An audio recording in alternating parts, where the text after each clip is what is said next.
After 16 grueling episodes, 5 rounds, 32 death matches, it all comes down to this. This is the finals of Launch Title Madness, a fan-voted bracket to determine what is the greatest video game launch title of all time.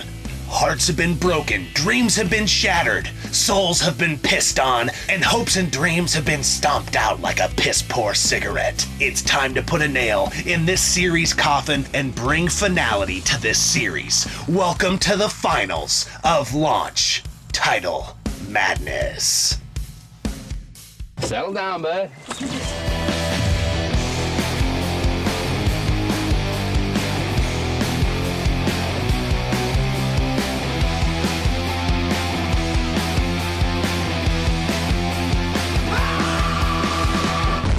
Welcome to Gaming Off the Grid. Boom shakalaka.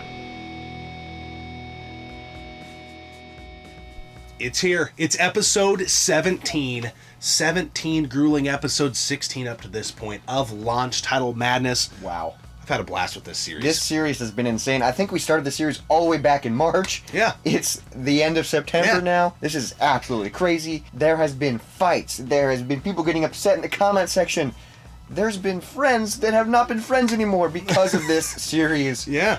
This has been so much fun. Who would have thought a series we made to mimic March Madness would spill over into the better part of September? But we are here, and we've got an amazing finals. Super Mario Brothers. I decided to bust out the episode 1 Gaming Off the Grid attire. Wow. Hat and shirt that were worn in the first episode. I'm not representing either one. I'm representing both. I got the 64 Mario. You're rocking the 64 shirt. It is time to determine, and this is going to be a lot harder than I think people think it will be for us, what is the greatest launch title of all time? It's been a long road. I don't think either one of these games respectively have had the most difficult road to the finals. I would give that to Super Mario World, which didn't even make it to the finals because it had another tough matchup against Super Mario Bros. But you guys have already seen the backstory. You guys have already seen the journey these games have been on. But for fun, let's look at these contenders one last time. At some point in 1985, Super Mario Bros. Stormed the North American scene. We know the debate around when this game officially launched in the US, and it is hard to pin it down, but you voted it into Launch Title Madness, and for all intents and purposes, we consider it a launch title as well. Many consider Super Mario Bros. The greatest video game of all time, the game that rescued not only the princess, but the video game industry as a whole. It laid the groundwork for Nintendo's formula for many years to come and propelled Mario into international superstardom. Mario became an American pop culture icon and is a recognizable face by nearly everybody worldwide, and it all started here. It all started with Super Mario Brothers. Does Super Mario Brothers all these years later, 1985 all the way to 2021, have what it takes to prevail in Launch Title Madness? Time will tell. Almost 11 years on the dot, Super Mario 64 pulled Mario and the Mushroom Kingdom out of a two-dimensional world and said it's time for three-dimensional action. Much like Super Mario Bros. Paved the way for Mario during the 2D era, Super Mario 64 set the stage for what Mario would look like, feel like, and play like for years to come. For the first time ever, it offered a dynamic camera system, 360-degree controls, and is often considered one of the greatest video games of all time. With all of its known accolades and what it did for 3D gaming, does Mario 64 have what it takes to be the king and the champion of Launch Title Madness? Let's find out. All right, I think you guys probably know how we feel about these games, but I really want to do our best to not bring that into the equation. There's and really, a lot of other things to consider. There is, and I think Mario lives in two spaces. There's the 2D world, and then there's the 3D world. And much like what Super Mario Brothers did as far as building the landscape for the two-dimensional Mario games to be built upon, even later on, beyond the 3D Marios coming on the scene, you got your new Super Mario Brothers 1, 2 on the DS, you got new Super Mario Bros. Wii, new Super Mario Brothers Wii U. It uses the same formula that was created by the original. But the similar formula that Super Mario 64 created is also still followed to this day. Yes. So there's the 2D Pioneer version of Mario, and then there's the 3D Pioneer version of Mario. Which one had the most impact? Which one deserves to be the greatest launch title of all time? This is so tough because when they came out, looking back at the launch titles, that's what the series is, launch titles. Super Mario Bros. On the NES resurrected the video game market in North America, at least. It basically brought video games back to life. But then Super Mario 64 revolutionized 3D gaming. It's the best-selling N64 game of all time. They both have these huge impacts, and they both were the reason to get the corresponding consoles. Yeah. I try to refrain from using sales data as a barometer of how good something is, because you can get yourself in a lot of trouble by doing that. If you use that thinking, one would have to say that Avatar is a better movie than Godfather, which it's not. You could then look at some of the fizzled out consoles, your Dreamcast or like a GameCube that didn't perform well, and we all know that those consoles are really, really good and have stood the test of time, is from a collector standpoint. So I don't want to make this all about sales, but it is worth noting that while Mario 64, little 3D Mario, was sitting on his throne, I'm the king of the world, what? They let a console come onto the scene, or a company rather, that had never made a video game console, a home video game console. And the PlayStation just dusted their ass. Yeah. That's hard for me not to at least a little bit have that be kind of a ding. Like, for Nintendo. It is for Nintendo, and it's like, man, if Super Mario 64 was that amazing, I would have thought they could have weathered that storm a little bit better. I don't want to make it all about sales, but it is unique that with Super Mario Brothers, they resurrected gaming in North America, hands down. Nintendo was a struggling company, and then they all of a sudden were like this big, huge name. And it was everybody in 85 by 87, every household. There was sure as hell going to be a few things. There was going to be a toilet, a toaster, a VCR, and an NES. Those things were just staples. You had to have them. And it was the leader of that generation, and the N64 was not. And I think a lot of the credit could be put towards the sweat on the brow of each one of those respective games. Maybe that's not fair. Well, I mean, I think the N64 was rushed to begin with. I think when they put it out, they put out Pilot Wings and Super Mario 64. That's it. Yeah. I think they were just in scramble mode trying to compete with the PS1. Yeah. But, I mean, we're not talking about all that stuff. I like that you brought that up, though, because I have always felt a little bit, and I'm trying not to just be this way, but I've always felt that Mario 64 felt a tad unfinished to me. Yeah. Some of the levels felt a little hollow. And the way they make them less hollow is by kicking you out every time you get a start. Yeah. And that's frustrating. Yeah. But I do know that tons of people love Super Mario 64, and there's things that have influence that maybe aren't the biggest thing in the world or don't always sell the best, and what Super Mario 64 did for 3D gaming, you can't take that away from it. No, it revolutionized it. At the time that it came out, it had done it better than anything to that point, but what they've done after that was just astronomical, and almost, to me, makes Super Mario 64 feel very archaic. Super Mario Brothers, a lot of people maybe feel the same way about. I've always felt that game, or things from that generation in the 16-bit era, are prone to stand the test of time a lot better. Yes. Because they look and play and feel exactly how I remember them feeling. I've never went back to a game that I remember renting as a kid and be like, oh, I thought this was different, or I thought it was better. The NES always is as I remember. It's when you get into this world of the PlayStation 1 and N64 and Sega Saturn where you go back to them and you're like... That's because they were trying 3D for the first time. I get why. It was a huge leap. They had to do it, 8-bit, 16-bit, 32-bit, 3D. Mm-hmm. They had to do it, but that's what makes it tough to go back to. This is really tough because I know I shit on Mario 64 a ton. And that's only because I went back and 100%ed it. But Super Mario Bros. Was the first game I ever played. The NES was the first console I ever played. The first console I ever got as a gift that was mine was the N64. And guess what game I had for it? Mario 64. So you got it tugging on your heartstrings hard from both sides. I have nostalgia for both of these games so hard, and I played them so much as a kid.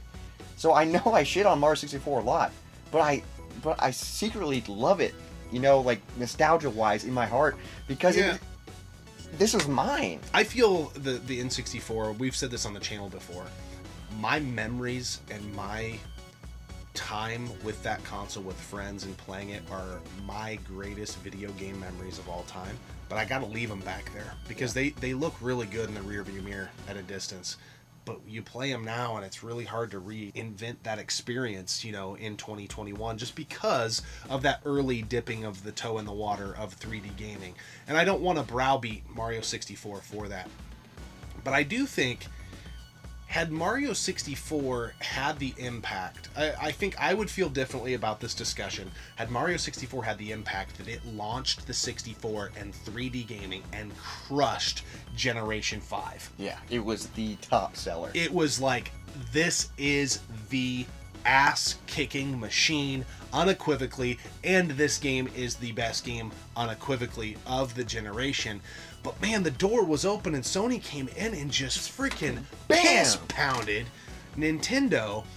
And what's ironic is it's weird for me to even say that because I was the kid on the playground fighting for the N64 all day long. I loved the N64. But it didn't do that. I feel like this 64-bit era is when Nintendo kind of started getting smacked around. They were in a really good position in the 8-bit era. The Super Nintendo was in a really good position. Yeah, we know the console wars between them and the Sega Genesis. And as much of a thorn in the side that the Genesis was the Super Nintendo, it still outperformed the console and still really kind of led that generation. We love both consoles, but that's just the data. And then you get this new kid on the block in Sony and they come in and do what they did. I just have a hard time not... It's like, man, Nintendo got dethroned during your reign, Super Mario 64. I just gotta say it like it is. I gotta call it like I see it. It did not do for Nintendo what Super Mario Brothers did for Nintendo. Yeah. It just did. That's a really good point. So there's a win for Super Mario Bros. Out of many of these discussions, there's a concrete win. One thing that we've talked about in a lot of these episodes is 2021. What game would you rather play? I think that one's easy. Super Mario Bros. Hands down, it's not even close. I am at a point with Mario 64. I could give two shits if I ever played again for the rest of my life. Yeah. I've already done everything that I can do in that game. Yeah. And there's no point to go back and do it. Yeah, and I don't want to do it any better. Like, it was a grind. It wasn't super... going for 120 stars was not super fun. There were fun moments. Been there, done that. But I've done everything that I can do in Super Mario Bros. For the NES, but I don't feel the same way. No. Like, I still love... You can always get better at it. You can always get better at Super Mario 64. Yeah, true. But I don't... The key part is that I don't want to. Yeah. And I want to get better at the NES version. So, there's that. So that's 2 points for Super Mario Bros. This is really tough. I thought going into this it was going to be easy because of how much we love the original and how much we shit on the 64. But now that we're here, in the moment, live, it's the finale, there's a lot of pressure. Another thing that stands out to me personally, and I know you loved Super Mario 64 as a kid, and I'm very unique in this sense, so I know many of you are going to be like, man, I totally didn't feel that way, and that's fine. I was never blown away by the game.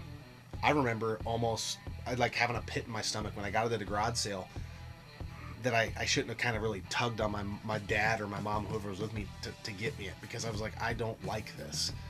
I didn't like that first leap. I can appreciate the leap, and I can appreciate what it did, but that doesn't mean I have to like it. Yeah. That doesn't mean I have to enjoy it.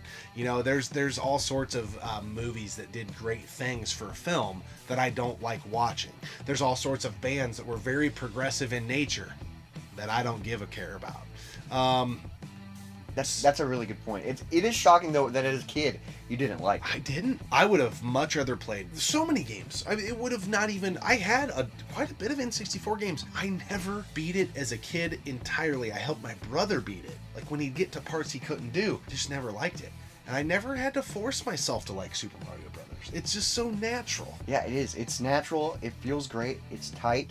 The music is amazing. The music in Super Mario Bros. 64, I will say, is pretty good. My personal opinion, I don't know what yours is. I know it's tough, and there are tons of accolades to be thrown around for Super Mario 64. And I appreciate it. I'm glad you did what you did.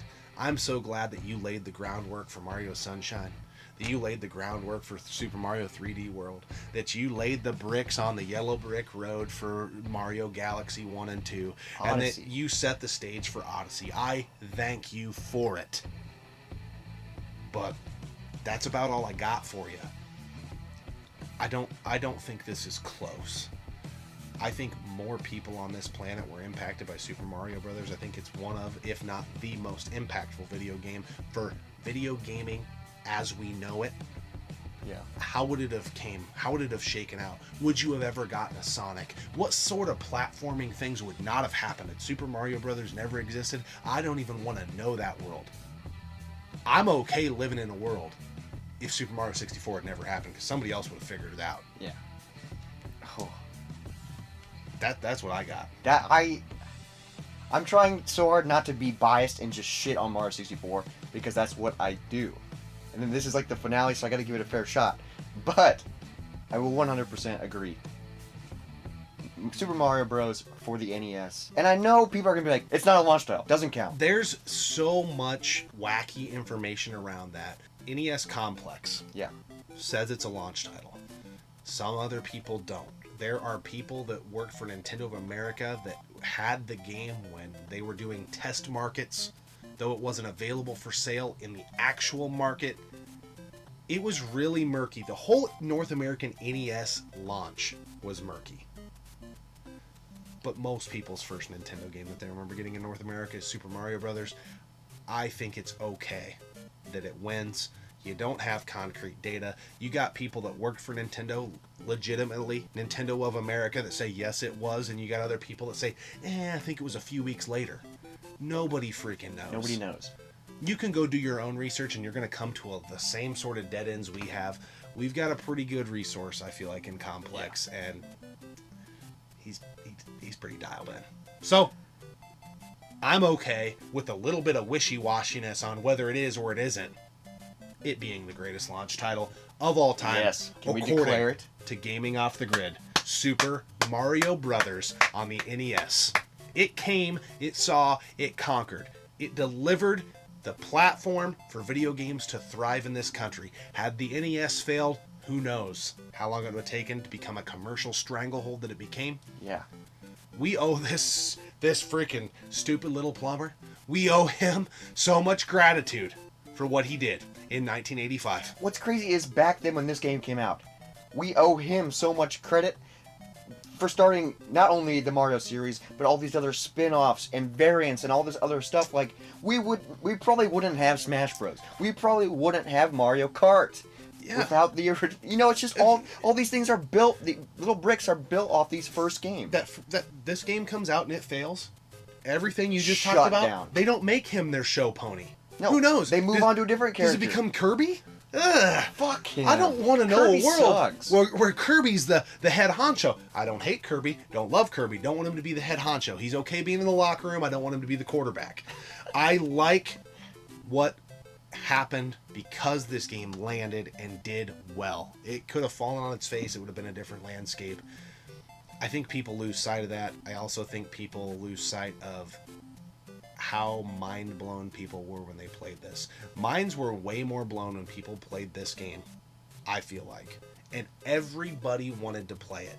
Yes. Everybody in the town. I got to play this game that I seen on Dateline News. I have to get my hands on this. Mario 64 had a big impact, but a lot of my parents, they had no interest in playing my N64. No, they didn't want to play it. 8 to 9 years earlier, I was playing NES, and it was a fight amongst the family of who could get Nintendo time. I feel like that was a common thing, though. Yeah. NES was like a family console, and young kids could play it. Grandma could play original Mario Bros. Once Super Mario 64 came out, it was kind of just directed towards kids. Yeah. That's not a bad thing. That's a great market to direct your games towards, but adults didn't. They gave two shits about it. It almost became too complex. Although, the unique thing about Super Mario Brothers is it's not an easy game. Low barrier of entry, high degree of mastery. That is an art. Yes. The game checks so many boxes. I really feel like we got it right. Dude, this is a crazy series. It is. Bittersweet. Second one of these we done. It was Console Madness, then Launch Title Madness. Thank you to all of you who have watched along the way and supported it, because these are not algorithm friendly. in the big picture, comparatively to our other videos, we will get 10 times the views on us going through our N64 collection saying, we have this game, we have this game, we have this game, than any episode in this series will ever get. Doesn't matter to us. We had a good time. That being said, this format, we're at least going to let it marinate until next March. We'll look at things, see what our schedule looks like. It may be back in a different form or fashion and different subject matter. But nonetheless, the second Madness series is in the bag. Feels good. It's been fun. It's a big commitment. Like you said, it was meant for March Madness, and it went 17 episodes, and it's wrapping up in September. It's crazy. With a champion, Super Mario Bros. On the NES, we brought a very delicious drink to celebrate the finale of Launch Title Madness. This is not a beer. This is not a wine. This is a whiskey. It's a bourbon. It's a whiskey. It's a bourbon. It's not an EY. It's a whiskey with just a straight Y. Yes. This is Woodford Reserve Double Oaked Kentucky Straight Bourbon Whiskey, finished in a second oak barrel. Comes in at 45.2 alcohol percent, volume 90.4 proof. What do you think? Very smooth, very complex flavor profile. That double oak really kicks in. I've had my my run-ins with the regular Woodford Reserve many a time, and this is way more complex than that. And that's a great bourbon. It's sweeter, I feel like, and there's definitely more of an oaky afterbirth for you Office fans out there, but it's got more of an oak finish for sure. The flavor profile is like, it's a long. Yeah. Like, you sip it and it's like, whoa, the flavor like lingers, and you're getting like this like palette of oak flavors, and it's really unique. Because I usually don't have whiskey that lasts that long in flavor. This is really good, really smooth, but you still get that slight burn, which I like. Yeah, there's good. Something like arc and like almost like a dried fruit type piece on the finish there. You know, we did have it on 3 ice cubes, but not a ton of burn on the finish with this either. I think if you're a non-whiskey drinker, you might think otherwise, but comparatively, it doesn't really hit you. This is really good. Yeah, this is a great way to celebrate. You can't call this a budget bourbon. It runs for about $60 a bottle. But there's also way more expensive bottles of bourbon you can get. For the price point and the quality that you get, it's really good. This is a really good whiskey, and I'm glad we're drinking it. Yeah, I mean, because we've had Booker's, we've had various, high end. I've never had Pappy Van. I do wish I could try that at some point. Really cool. But we've had a lot of the cask strength variants of different bourbons and stuff like that. So we know the waters fairly well. This is really good. I'd say this is like a 9 or a 9.5 out of 10. This is delicious. Yeah. So if you see it around and you're a bourbon fan, you might want to check out Woodford Reserve Double Oaked. Yeah. All right, guys. Again, gratitude. Thank you so much. Thank you for all the love, the hate, the interaction, because video games, in talking about them with passionate people, whether it's positive or negative, unless you're like, really cutting into someone as their personal character, it's all fun. Yeah. It's all fun in the game of love and war and video games. And I think it's very hard for folks to be disappointed that Super Mario Brothers won Launch Title Madness. Yeah. We gave Super Mario 64 its accolades. It made it to the finals. Obviously, it did all these other things. But obviously, at the same time, this is our opinion. And this is how the bracket shaked out. So now it's your turn. Jump into that comment section. Let us know what your thoughts are on the finals of Launch Title Madness. We don't really need to go through the transgressions. We know the ones you disagreed on in the past. But on this episode in particular, how do you feel? Let us know. We love chopping it up with you down in that little white space below the screen here. We'll see you there in a very short while. And we'll see you next time right here on Gaming Off the Grid. And propelled Mario into international superstardom. There's Mario, there's Mickey Mouse, there's Bugs Bunny, and there's Hulk Hogan. And it doesn't get much richer in Americana. Let's freaking try this. Double oaked. Ooh.